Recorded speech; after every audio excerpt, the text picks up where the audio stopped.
Fantasy managers, hello and welcome back to the Game Week 21 preview show, the FPL Addicts podcast, powered by Esports Live and sponsored by Bonus Bank. And a massive thank you to our sponsor, Bonus Bank, for supporting us and our community this season. And make sure that you're checking out their details in the caption below on how to take advantage of Bookies promotions. It's free to set up, but if you want a further 25% off your first premium month, you can use our discount code, which is down below. And whether you're listening along or watching, if you're enjoying the content, make sure you give our video some love with a like, rating or review, as well as a subscribe. Today we've got the main man, the Guru. He's returning from a little Christmas hiatus, and we've got Ollie Walker-Peel as well. So Guru, we'll start with you. How are you doing, mate? Yeah, it's good to be back, Elliot. It's good to see you. Good to see Ollie. I feel like it's been a while since the three of us have been on here together. So yeah, look, doing well. Other than FPL, it's not been a great week for me. Had a low point score so far, 24 points. Had a lot of players missing up in, struggling with the COVID. It's a shame because of the nice green arrow I took last week. But yeah, we've got to move on. It's just a crazy FPL time at the moment. I know I'm not the only one that's been hit by these postponed games. But yeah, other than that, doing well. Yeah, absolutely. And it's good to see you, D10 and Andy in the chat there. Thank you very much for tuning in so early or late in the day. I know it's late for you, Daniel. Andy, I'm not too sure about you, whereabouts you are, but thank you both for being here. Ollie, how are you doing, mate? You're sitting with a grin on your face because you're having quite the good FPL week this week, aren't you?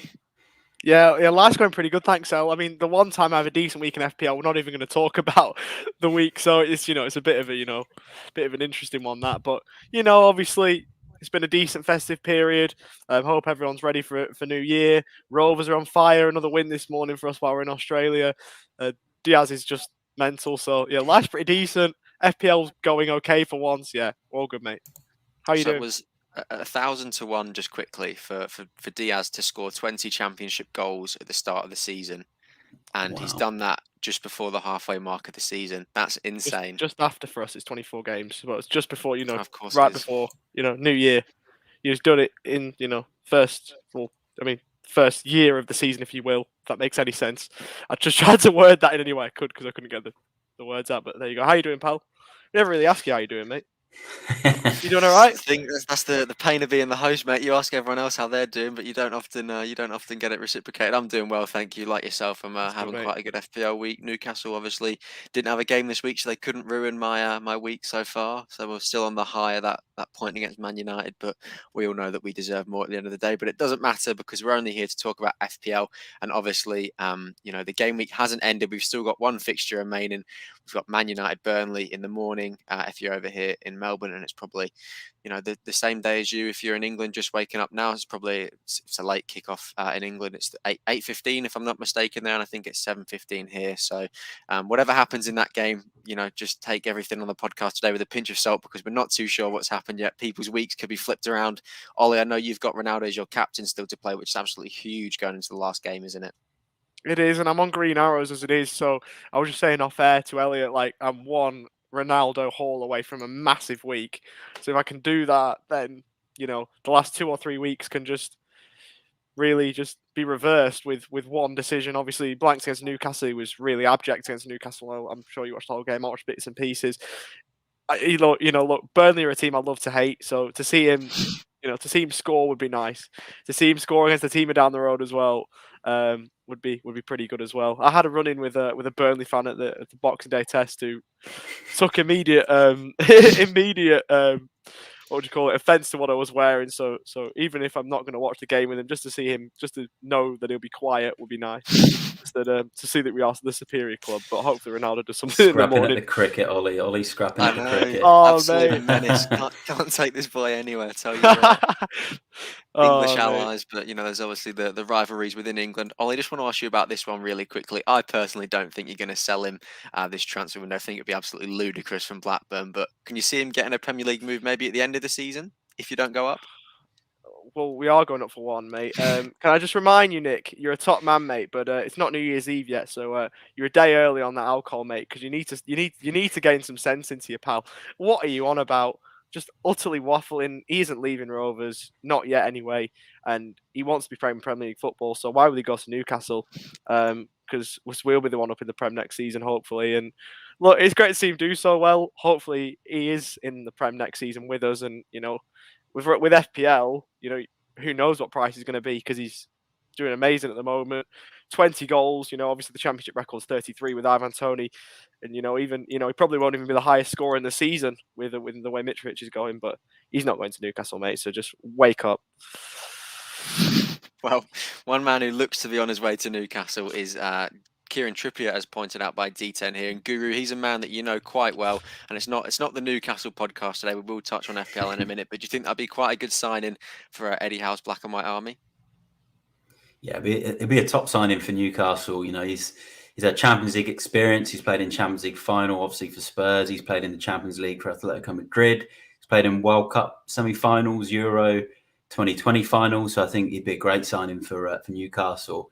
One thing I will say is I think he'll put a relegation clause in there, so you might only get him for 6 months and then he'll be off. But in all honesty, I think it'll be a great signing for Newcastle. An interesting one for FPL. If Newcastle can start, keeping some clean sheets, nicking some 1-0 wins, he knows how to take a free kick and a corner. So interesting one when he comes back in the Premier League. I'll probably say maybe 5 million. I think he might be priced at. Well, early predictions there from the Guru. The deal looks fairly along, so I'm expecting, they probably want that one through the door as soon as possible. So we'll just have to see how that one eventuates in the next couple of days. FPL Planner and Quentin, it's also good to see you boys in the chat. Hope you're doing well. And as he said, Brownhill to be Blackburn's first signing for their return to the Premier League next season, Ollie. And I know how much you would absolutely love Danny Welbeck. Danny Welbeck. Oh God, we'll touch on Danny Welbeck just a little bit later, boys. But we will bring up the results from the games that have been played so far. There's been 6 Premier League games played so far this week, if I'm not mistaken, with one still to play. Obviously, Man United, Burnley, as we were saying. But Guru, has there been a fixture this week that's really stood out to you? There's been not too many goals to shout about this week, but there's been a couple of games where quite a bit of action has been happening. Yeah, there's a few. I've got to say that Leicester-Liverpool game. From an FPL point of view, it was just incredible how, all the people that took out Salah just got away with it with his missed pen. And I just can't believe it. I just cannot believe what happened. And, Leicester pulling out the 1-0 win and everything went their way. Schmeichel had an unbelievable game. So it's got to be that Leicester-Liverpool one. I did not expect that result. It was almost freakish, everything that went on in that game. So it's got to be Leicester-Liverpool for me.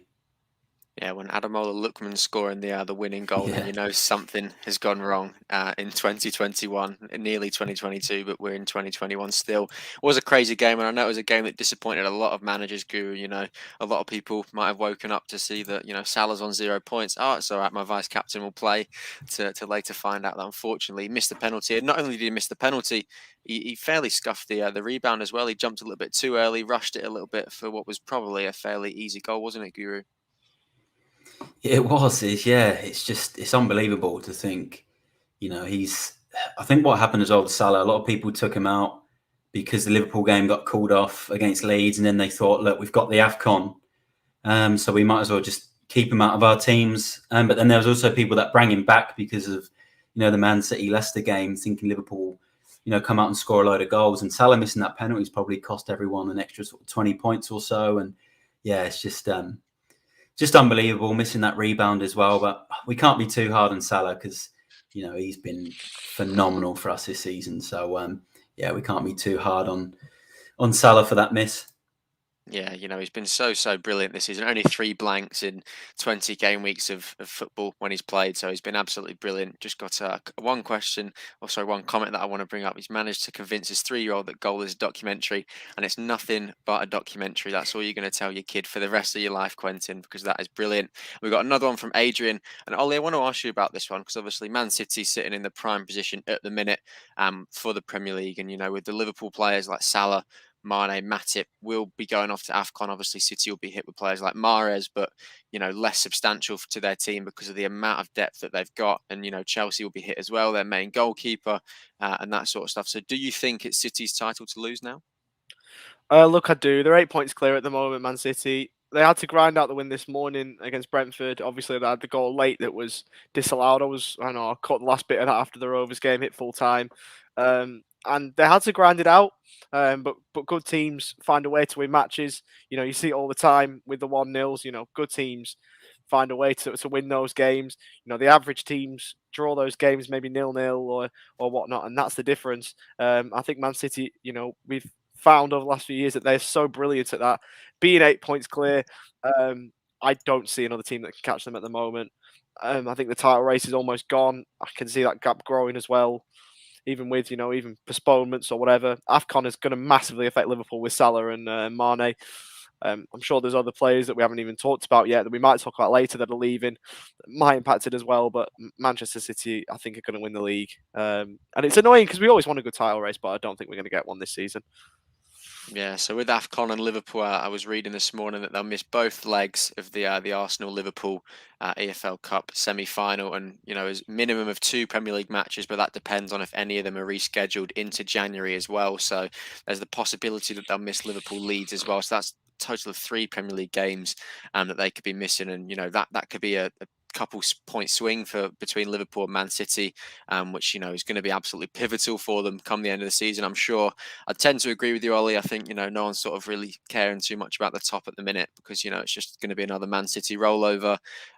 Spending all the money, doing what they're doing, getting all the best players in. They're pretty much bulletproof to the competitions like AFCON. Because they've just got so much depth in their squad and they're just absolutely brilliant. They play brilliant football. As you said, they grinded the win out this morning, but that's what the champions end up doing, don't they? They get those scrappy 1-0 away wins at teams like Brentford. So it's going to be an interesting one, but I think my money would definitely be on Man City at the minute, and I think a lot of people's money would be in the same place if I was a betting man, but I'm not. So we'll just have to see how that one goes. But Ollie, I've got to ask you for another fixture. Was there a fixture this week that really jumped out at you? And no, you can't talk about Blackburn's 2-1 win against Barnsley. I wasn't gonna mention that, but you should know me by now. I was gonna be utterly predictable. It's got to be Chelsea Brighton. Has to be Chelsea Brighton.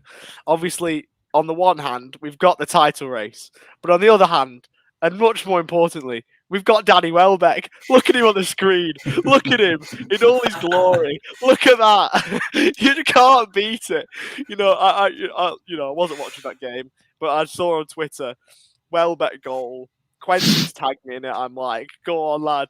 Go on, Danny Welbeck. What an absolute legend. I think it's Brighton's first league away goal at Chelsea in their history. I think they've played away before, maybe in the Cups and scored away.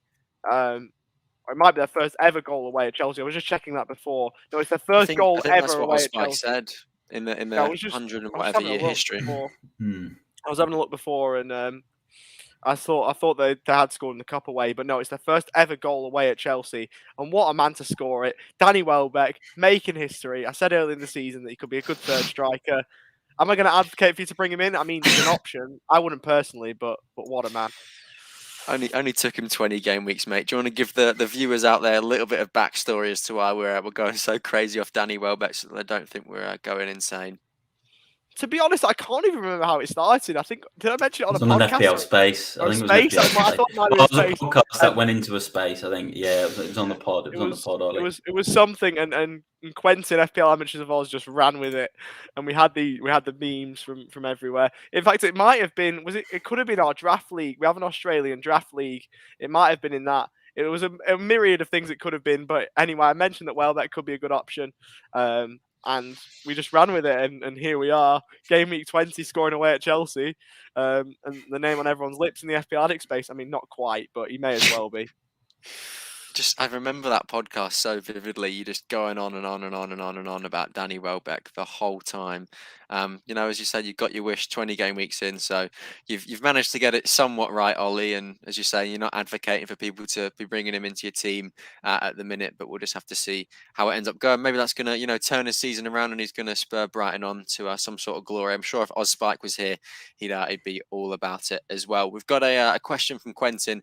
And we'll go to you first, Guru. Says, what are your relegation picks so far for this season? And I don't think this is going to be too kind to me as a Newcastle fan. Norwich for sure. I think I feel for Norwich a bit because since Dean Smith come in at the start, they looked like they were picking up the form, and then they've just been decimated by COVID, injuries, and they've had a couple of tough fixtures late, and it's really cost them. I just think it could just be a bit out of their reach. So I'll say Norwich. I don't want to throw Newcastle in there just yet because I do rate Eddie Howe. I like Eddie Howe.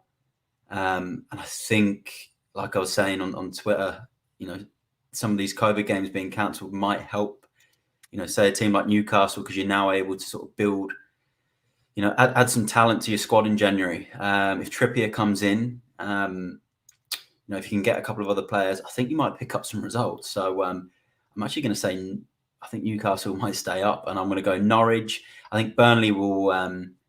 Surely this is time for Burnley now. Like, they've just been grinding their way through season after season. There's not many goals in them. They've got Cornet, but other than that, I'm going to put Burnley in there, and I'm going to go. Watford's another one as well. They sack managers constantly. I'll go Watford. I was going to add Leeds in there as I've just. Yeah, they've been injury hit as well, but I'm going to go with Burnley, Watford, and Norwich. You've always been my favourite on the podcast, Guru, because I don't think Ollie's going to be quite so kind to us here, but I think they're fairly astute picks from you there. Ollie, who are your three that you think are going to go down to the Championship and join your Blackburn in the second division next season? Well, I said a couple of weeks ago that I actually think Norwich, it's not done for them yet. I think under Dean Smith, he's a decent manager, really good manager. I really rate him as a manager. I'm still going to throw Norwich in there as my bottom three, but I'd say it's not over for them yet. Don't completely write them off, because I think Norwich are a team that potentially could come back and maybe stay up, but I don't think they've got enough despite that. That might sound contradictory, but don't write them off is what I'm saying. I'm going to throw Newcastle in there. I think similar to Burnley, I think it's their time. Even under Eddie Howe, they've not been brilliant. Joel Linton's been revitalised as a centre mid, which has been class to see. But I just think you're going to have to bring a lot of players in January. We've seen talented squads go down in the past, and it's going to take a lot. And these players have got to gel under a new style, new manager. I don't think they're going to do it. And for the sake of football, it's probably best to delay the inevitable monopoly, well, not monopoly, but, inevitable dominance or some sort of dominance that Newcastle are going to have, because they're going to be good. So if you can delay that one more season, then maybe for the sake of football, it might be a good idea. And Burnley, I think, will go down. I think that, it's going to hurt me to say this. Sean Dyche is very good at what he does. He keeps teams up. He's a good manager for a club like Burnley, but they're going down, and it's going to be funny. The one thing is, though, if Burnley go up, I know there's no Rovers fans in the comments. If we go up, I actually wouldn't mind Burnley staying up, so we can have our East Lancashire derby and relegate them ourselves next season.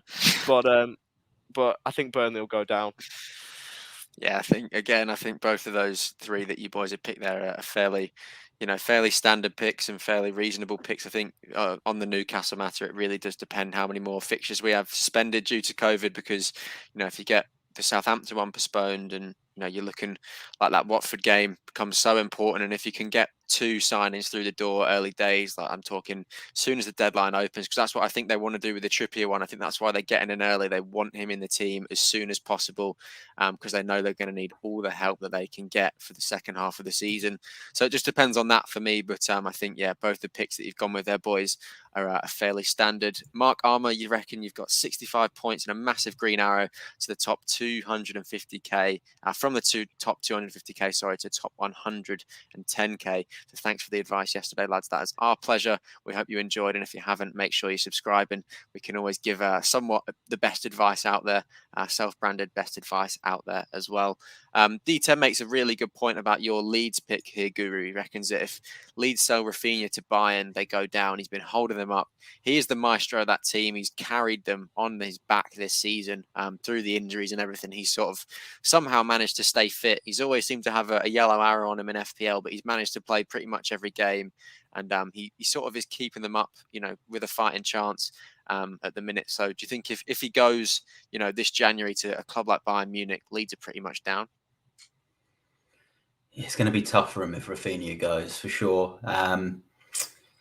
It's just such a tough one with Leeds. They've had so many injuries, and sometimes when, a side is just getting injury after injury, and it's just not quite going their way, and then someone like Rafinha goes, it's going to be tough.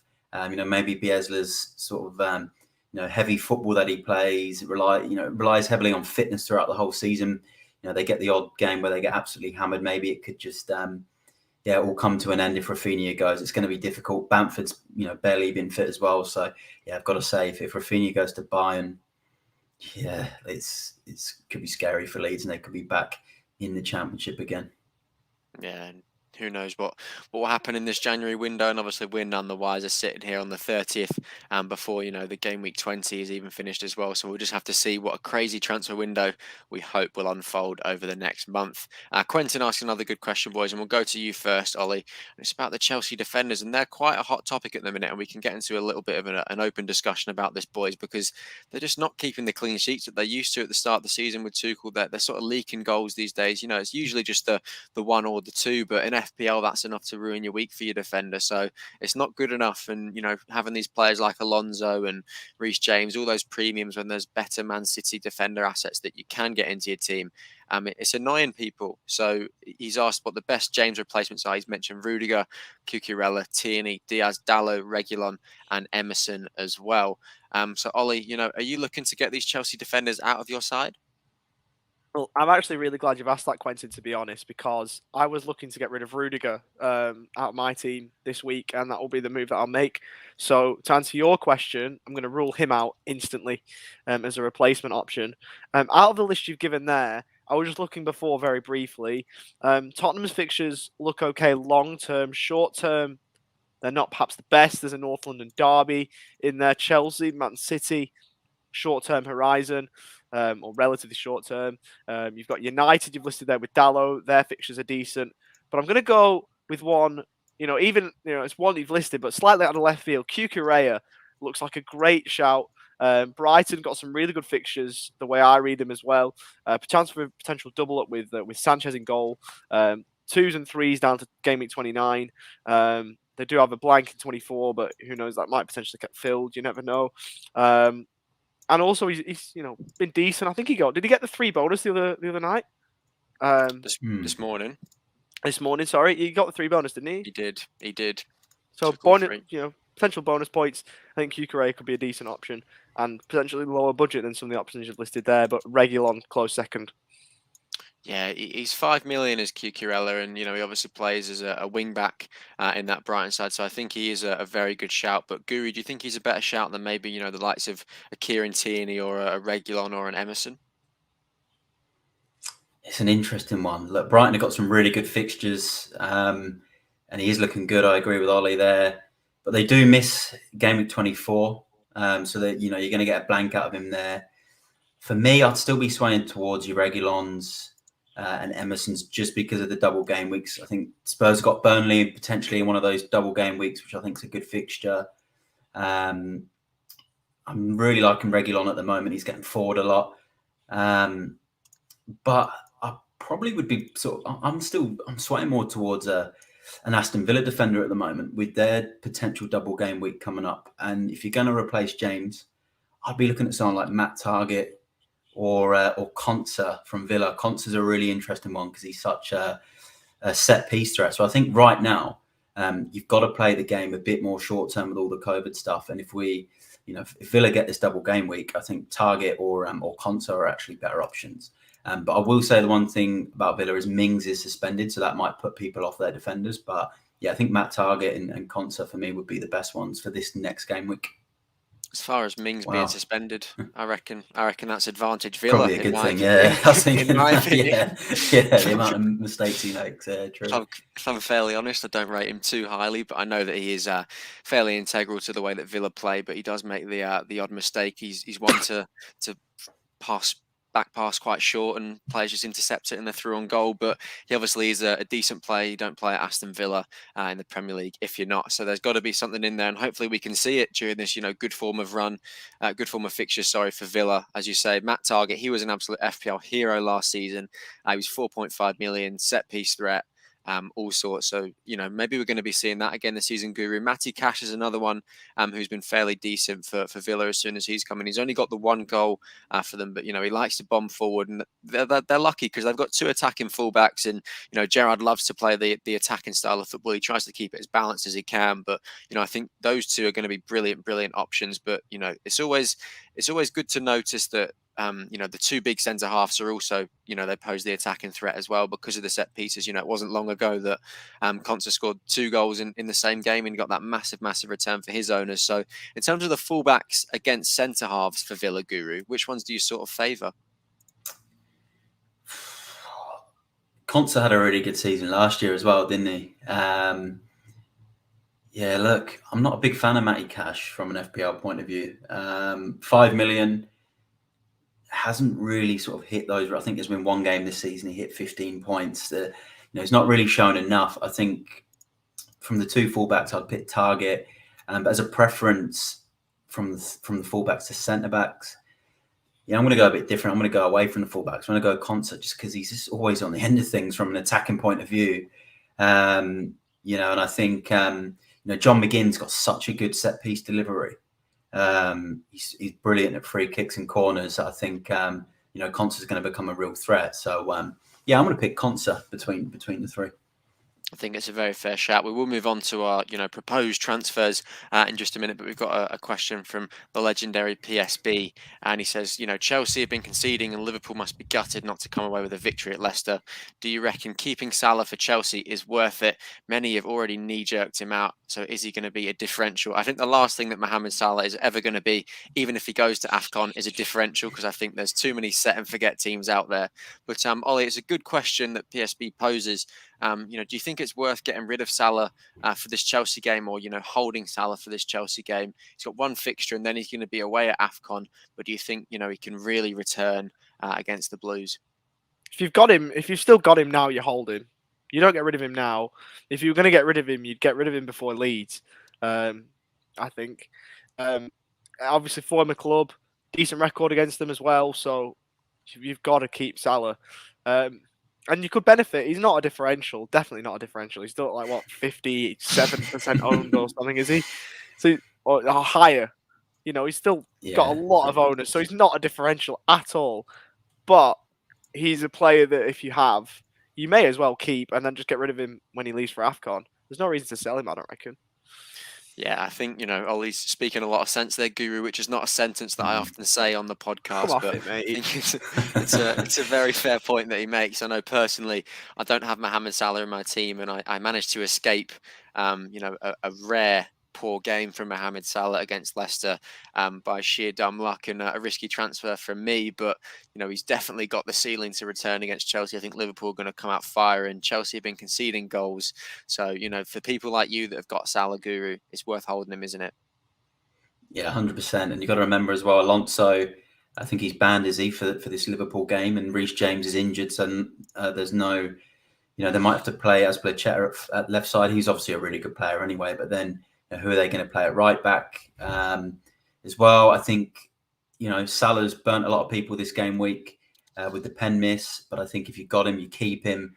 And I think he's a massive captain shout. I think he's going to come out firing, and I'm going to back him to haul this weekend against Chelsea defence with some injuries. And I think that late goal from Brighton, is going to have Chelsea on edge for this Liverpool game.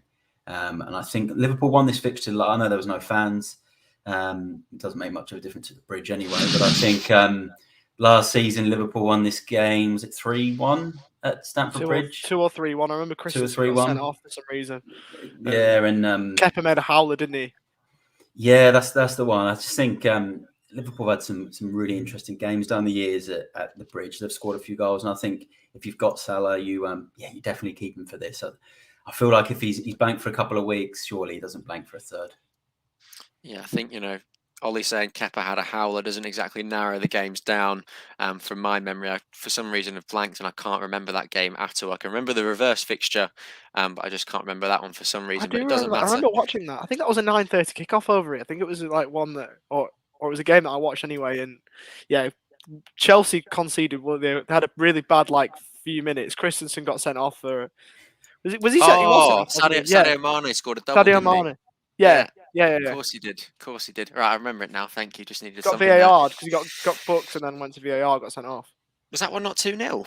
Was it 2-1? Chelsea scored. Chelsea did score. Kante didn't score. No, I'm confusing the games now.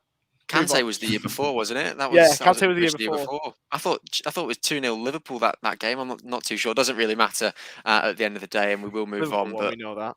That's all that matters. And, if Salah's going to return, that's all that's going to matter for 64.7% of the competition who've still got him in their teams as well. So he is the furthest possible thing from a differential at the minute.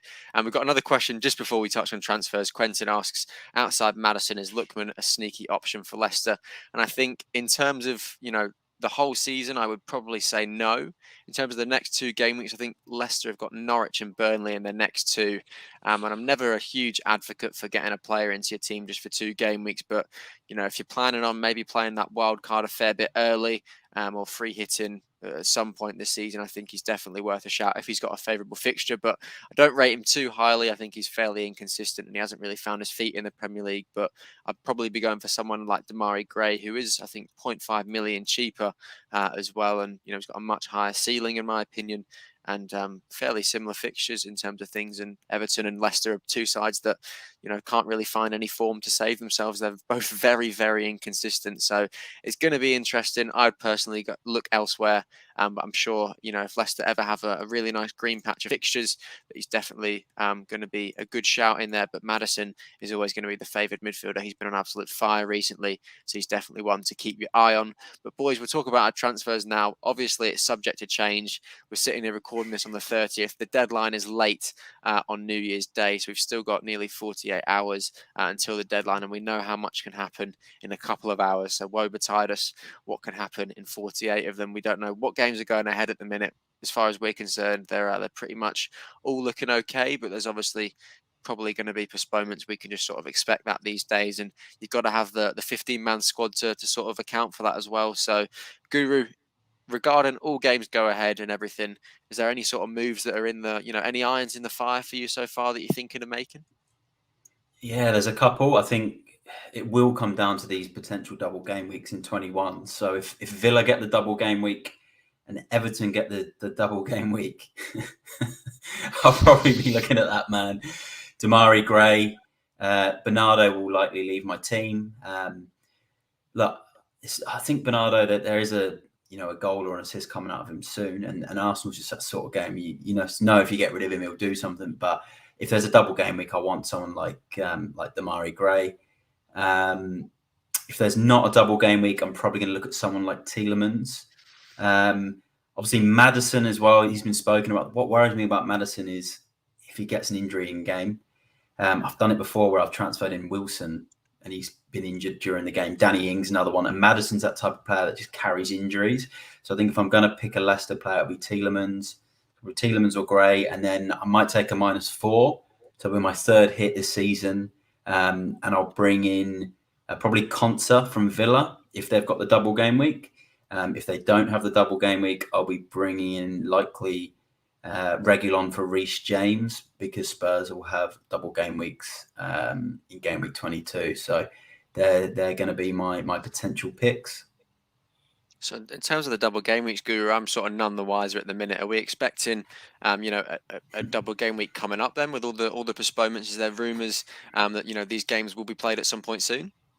Yeah, so there's talk of a Villa double game week for game week 21. So we might know before deadline. They're sort of saying we might hear it in the next 18 hours. So I'm assuming that might be before like 5 p.m. tomorrow, or I don't know what it is UK time. So they're talking about a Villa double game week in 21, which would give them a game against Brentford, maybe Leeds, I think it might be. So they're talking about that one. They're also talking about potentially Watford having a double game week in game week 21. Maybe Everton having a double game week in 21. We might know before deadline, or they might be released after deadline. So it's actually really, really tricky to navigate. Hopefully we know before. You can only really play what's in front of you, I think. So that's what they're talking about. And in game week 22, there's a ton of double game weeks that might be going ahead. You know, the likes of Spurs, even Chelsea have a couple of double games. Man United, there'll be plenty of sides. Liverpool will have their double game week. So yeah, there's Leeds. So some interesting ones, but I think 21, Villa, Watford, Everton. Are sort of the three I've heard. There's obviously one other team in there. I'm just not. Oh, Burnley. Burnley are the other one, and Burnley might have back-to-back double game weeks as well. But I'm not really too keen on many of their players. Yeah, a Cornet would be one to look out for, but he's injured. Maybe Pope, but yeah, that's what I've heard with the double game weeks. But again, we don't know if we're going to know before deadline. I hope we do, but who knows? Best believe if we do hear before deadline, we'll definitely be talking about it on all of our Twitter pages, all of which will be in the description down below. So make sure you're following them to keep up to date with all the latest news, FPL and Premier League as well in these crazy times. But Ollie, I just want to ask you just quickly, if Burnley do get those double game weeks back to back, who do you think the best Claret asset? He'll be tripling up. Bring in? All sorts. Do you remember that kid on the news that when he was asked about his favourite Man United player, and he said none of them, they're all rubbish? I would also use that to describe Burnley assets in a moment. But if you don't hear about it on the podcast, it'll be on the Discord straight away. So as soon as the news comes out, we'll be talking about it on the Discord. Link to that is, of course, in the description. Come and join us if you're not there already. And Chris Reed, get that comment off the screen. You're gonna oh my days. But transfers, I'm gonna stick to my gut. I think FPL is about that, and Cucurella is going to come into my team. I've had a look at Reguilon. Obviously, Spurs have got the double. Fixtures don't really excite me too much with those 2 5s coming up relatively soon. I like Brighton's run. I think I'll have cover for him by the time game week 24 comes around anyway. And he's a bonus point merchant, 13 bonus points this season already.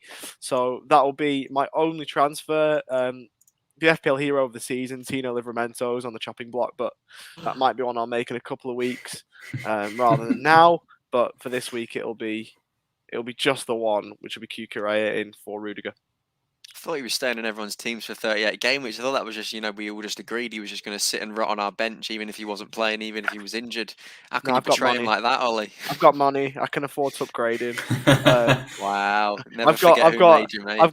I've got 4 million in the bank. I was one of the first ones who was on him. I was one of the first ones. You told me before the season, to be fair. He comes up to me and he goes, I read an article that the this Premier boy League Livramento under whatever 23s at Chelsea. There's no loyalty in football anymore, is there? And Ollie's just showing that. Yeah. I started this company and everyone else jumped on it. And then now when I sell him, I'm getting chastised. Like, that's not how it works. But no, I've got 4 million in the bank. I want to keep about 2 million out spare, just so I can go straight from Fernandes to Salah as soon as he comes back. But 2 million, you can still do a lot with that at the moment. So, yeah, Livramento on the way out, which will be a sad one. To be fair, I think the Palace assets are both also interesting ones. Definitely short term. They'll have a double, Ollie. They will, so I might hold them for that. But they've got a lot of fours coming up, so I might have to bench the likes of Guahi and Guaita. But in terms of the transfer front, yeah, the only one I'm making is the one I've just talked about. It's all right, you're no stranger to benching Guaita anyway, because you did it this week after his 9-pointer, didn't you, That was Ollie? annoying. That was annoying. It was like a 6-point swing, wasn't it? Because you started Sanchez, and did he get 3? Sanchez would have had 2, I think, because I don't think he got save points this morning. No, he did get the third. Sorry, he did get a third, and then Guaita only got the 6, so it was a 3-point. The 3-point swing, which isn't too bad. Obviously, slightly annoying because 3 points can actually get you a fair way up in OR, but it is what it is. Especially with Guaita being benched, it's like previous weeks. You don't think that he's just going to start, but there you go. Reedy, it's all right. We'll just, we'll duck you a week's wages, and you can keep sleeping in as much as you want, snoozing. He says Christmas has wrecked him, and he obviously wishes everyone a happy New Year. And he's going to leave it to the three experts. There'll be no human fence or hitman on the podcast today. And so far, we haven't really talked about taking any hits, and I'm not going to be taking any hits this week either in terms of my transfers. All going well. I'm going to be making 2 transfers because I rolled over my transfer last week because I was happy and comfortable with my team. Something that I hadn't done for a while, but it felt good to do again, boys. I'm not going to lie to you. I do love rolling over, having my 2 free transfers, and not necessarily having to feel guilty about, bringing players in on hits and that sort of stuff. So I've got 2 for this week, and I think Smith Rowe is going to be on his way out. He doesn't have the best fixtures coming up, and they've got a couple of blanks as well. The only thing is they might have a couple of double game weeks because I know a lot of their games have been postponed. So I'm going to wait to see what happens with that. If they don't, and he's only got the singles for the next couple of game weeks, Damari Gray is going to be the man that comes in for me in my midfield. And then Marcus Alonso is going to come out of my defence. He's someone who hasn't exactly served me brilliantly. He sort of filled the void ever since Chilwell left, but he couldn't exactly fill his boots. We miss you, Ben Chilwell. Please come back. He was brilliant for the couple of weeks that he was in my side, and apparently he's done his ACL. So fingers crossed, all of his surgery and everything goes well, and he can come back soon. But in terms of a defender that I'll be bringing in, I'm not entirely too sure at the minute, boys. I was sort of, listening to what you were both saying about defenders and everything. I'm not too keen on Cucurella. I think there's probably better options, cheaper at 5 million than him, even in that Brighton team. I don't really know if splashing the cash on him is too worth it because his assists and goals aren't too brilliant. I know that he loves to attack, but I'm not really too sure. And double Brighton is going to be risky, but they do have brilliant fixtures coming up. So it's going to be, you're going to have to hold and wait and see on Twitter and what sort of changes I do end up making in the end to my defence. But all going well, it will be a fresh defender for Marcus Alonso and Damari Gray for Emil Smith Rowe. But boys, the captaincy is a big one this week, which has done a lot of managers in. A lot of people stuck with Salah with the armband. Personally, didn't myself, but that was a massive, massive risk that did end up paying off for this week. But Guru, can you see a lot of people still going with Salah for that Chelsea game? He's obviously one of the best players in the world at the minute, if not the best. He's got the highest ceiling for points you'd like to hope, even against Chelsea. So do you back him in again this week? Again, I think if it comes down to this double game week, I think if we get the Villa double game week, I think we'll see a lot of people captaining Ollie Watkins. But say it's just a regular game week, I think a lot of people then look to stick with Salah. He's been brilliant this season. You've got to stay loyal to him. You wouldn't normally say it's a good fixture, but I think with the injuries to Chelsea, it is then a good fixture. So I think, stay loyal with Salah. I will be, unless, there is a double game week for Villa. I thought about Son, but just didn't impress me. And he's not impressed me for a few games now for Spurs. I've been a bit disappointed with his performances. He's just not looked on it. So probably not Son, more Salah, or maybe Ollie Watkins. I think that's, a great shout, Ollie Watkins. It's probably a little bit of a curveball there. And obviously we will get onto your guru section in just a minute, and I'm sure he'll probably make an appearance at some point. But Ollie, who do you think it's going to be for you this week? Completely depends on the game in the morning. If Ronaldo does well, I'll keep it on him. If he doesn't, then my options actually this week are really limited. I'm going to throw Jared Bowen out there as a potential real curveball. I saw a comment before lauding Jared Bowen, and I fully concur. I think he's a brilliant footballer. Had a really good week. Has the potential to go big, also the potential to blank. But that's how threadbare my captain options are, because my 3 strikers at the moment, looking into next week, are Ronaldo, Dennis, and Broja. Sorry. I don't think I'll be captaining any M3. Could be Bruno Fernandes, but again, it just depends on how United do. And if United do well, it will be Ronaldo over Bruno anyway, probably. So could be Bowen out of left field. I don't fancy Foden or any of the City assets, but we'll see. It'll be a one that I'll have to wait on. But I've got no certain calls yet. Yeah, and it is obviously difficult not knowing which games are going to go ahead and all that as well. Reedy makes a good point to me there. Cucurella gets a lot more returns than Lamptey. Lamptey was so good last season when he was fit, so I'm just gonna, keep my eyes peeled and see what happens. I'm not disregarding Cucurella at all. He might be the one that ends up coming into my side, but I'm not too keen on him. Just not sure about the 5 million for a Brighton defender there, but we'll just have to see. Before we go on to the guru section, I've obviously got to share who I think I'm going to captain this week. And he didn't let me down this week, and I'm hoping he's not going to let me down the next week as well. It's going to be Heung-min Son for me, I think, boys. I think he's the one deserving of the armband. I think I'll probably stick the vice on Ronaldo. They've got a nice fixture, Wolves away, so it'll be a national team reunion for him and Bruno Fernandes and Dallo as well, playing their Portuguese teammates. So he knows the ins and outs of all of them. And maybe if he can have a shot on goal this time, us managers will be absolutely delighted with that one, and maybe he'll even pick up maybe an assist or anything like that, because he's let us down recently and he's definitely on the chopping block and looking like he might be gone from my side at some point if he doesn't start performing. Before we move on to the guru section though, boys, Quentin makes a very good point. He says, in regards to the double game weeks, can you look much into them? If fixtures are bad, do you still aim for double fixture players regardless what team they play for? And I want to bring back a story from a couple of seasons ago where Lewis Dunk was a certain man who was captained by a lot of FPL managers because and he had triple captain by a lot of FPL managers because he had some nice fixtures, didn't he, Guru, for his double game weeks and everything. And everyone thought, oh, it's a double game week, got to go with him, forgetting that of course he plays for Brighton and they're not necessarily a side that you want to be wasting your triple captain or even your captain on, to be honest. So in terms of that, I think that pretty much speaks for itself. You don't necessarily want to look too far into it, do you, Guru? And if you're playing a team like Man City or Liverpool or Chelsea in your double game week, it's more or less likely going to be a single game week anyway, because they're probably going to beat you. So it's an interesting one, isn't it? But I think I tend to not look into them too much, and I think you're much the same, aren't you, Guru? Yeah, I think you're right there. If you're looking at someone from say at Burnley, have got all of these games in hand, and they've got 2 double game weeks in a row, and everyone's looking at their players, and you're thinking about captain one of their. You've got to look at it and think, would you captain that Burnley player in one of those single game weeks? You probably wouldn't. So why would you then captain them over both? I know you get 2 chances, but I always say with double game weeks, never disregard the single game weeks as well. Say for example, a Man City have got a good fixture. You'd much rather still have their assets than a couple of hatchet men from Burnley. So I think you've got to look at it and think, what if you're not going to captain that player on if it was a single game week? Yeah, not for me. Someone like Ollie Watkins is a bit different because he's a striker. You expect him to score, in any fixture, and if he has 2 decent fixtures, it's different.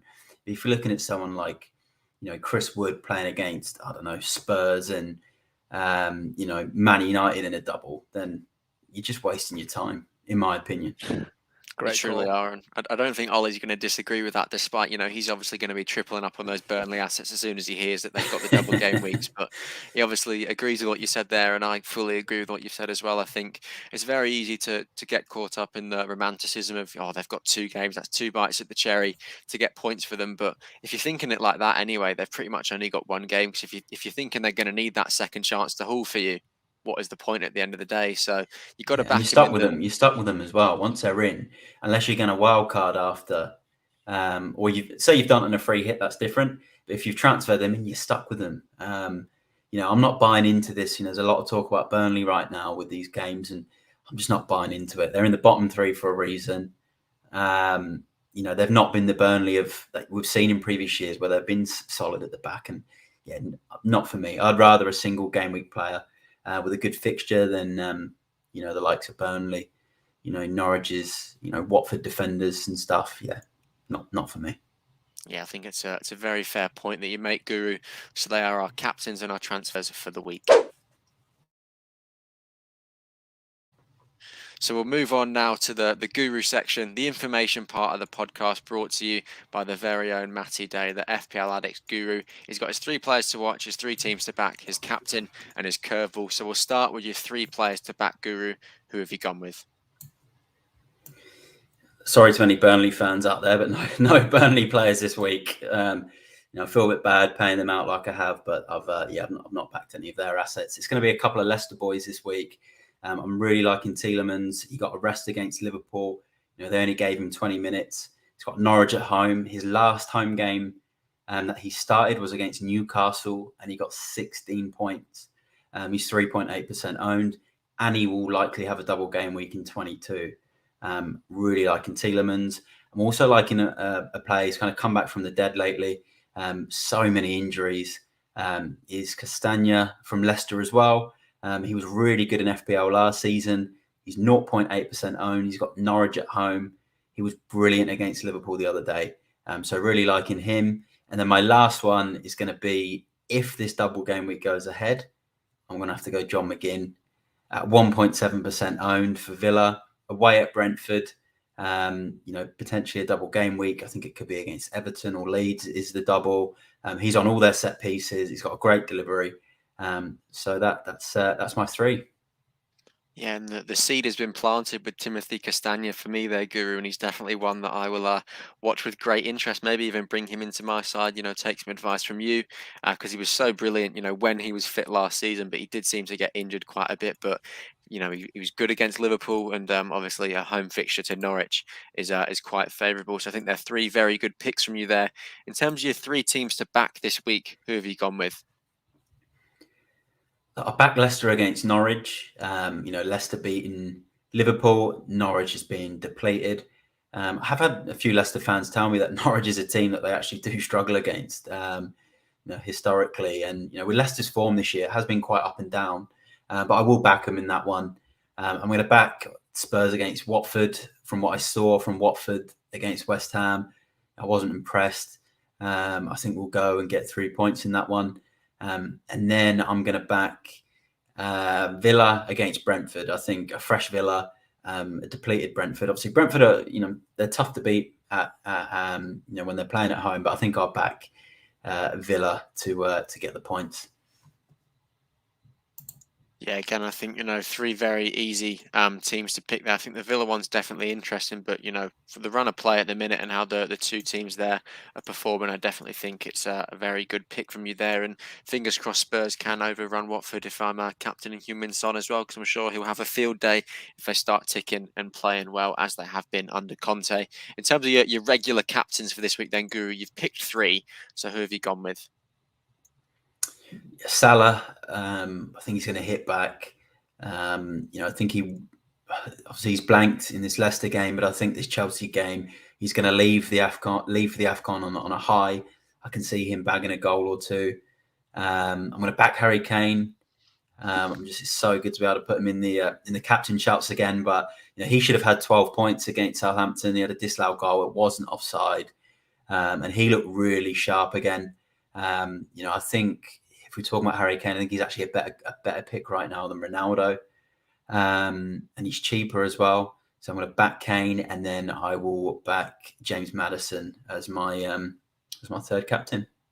It's been a while since Harry Kane has been mentioned in one of these guru sections. I think, probably one of the few times that it has been so far this season, so late into the season as well, which is so surprising. But he seems to be on form. I agree with you, Guru. That second goal that he had disallowed was just absolutely absurd, absolutely ridiculous.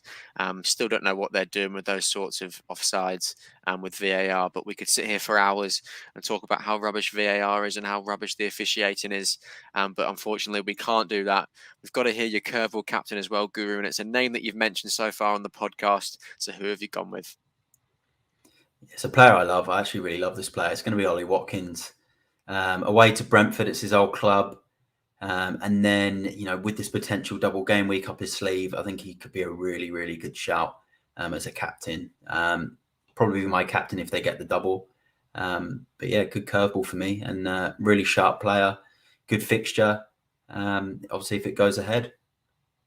Yeah, I think he's a brilliant, brilliant pick and one that a lot of people will look to get in their team. Fingers crossed their fixture isn't postponed, 2 hours before the deadline, how it was the other week when the over 1 million FPL managers transferred him in. But that wraps up another brilliant guru section, Matt. So thank you very much. Right, and that will bring us to the end of today's podcast as well. I'll ask for the final word from you both. So, Ollie, do you have any last words of wisdom or advice going into game week 21 for everyone? And you can't mention Danny Welbeck. And you've also got to make sure your mic's not muted. No, just I mean, I don't really have much good advice anyway, so why would I give any now? Just best of luck for the upcoming game week. Happy New Year. Hopefully 2022. You know, if you've had a bad FPL in 2021, bad FPL experience, hopefully it's better for you in 2022. Enjoy the festivities. Stay away from FPL a little bit if you can. Enjoy the new year coming in. Don't have to be worried about whether you're transferring out player X or player Y. But enjoy it. Have a few drinks if you're old enough and you fancy it. But yeah, just have a good one, really. Absolutely. And Guru, before I ask you for your last word, we do have one final question. The final question on the FPL Addicts podcast, and it's a brilliant one to finish off the year with as well. So hold your horses, everyone, before you leave.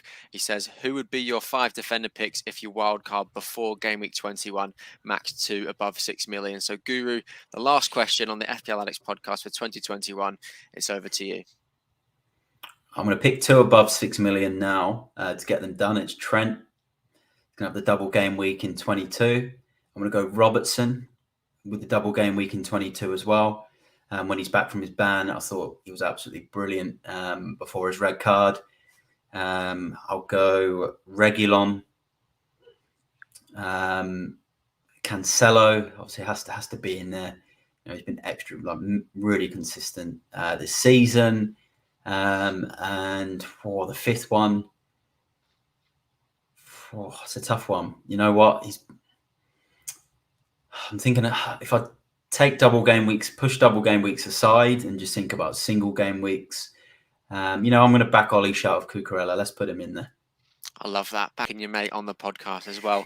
And that does wrap up the final FPL Addicts podcast for 2021. We thank you all for what has been a brilliant year of talking fantasy football through a screen, listening to us. We thank you all very much for tolerating us, interacting with us. The chat was on fire tonight as well. So I hope you will have a wonderful, wonderful start to your new year. Fingers crossed if you've got football on and all that sort of stuff that goes well for all of you. Make sure you stay safe and all that sort of stuff. May all your FPL dreams come true as we head into 2022. Take care, stay safe. Bye for now.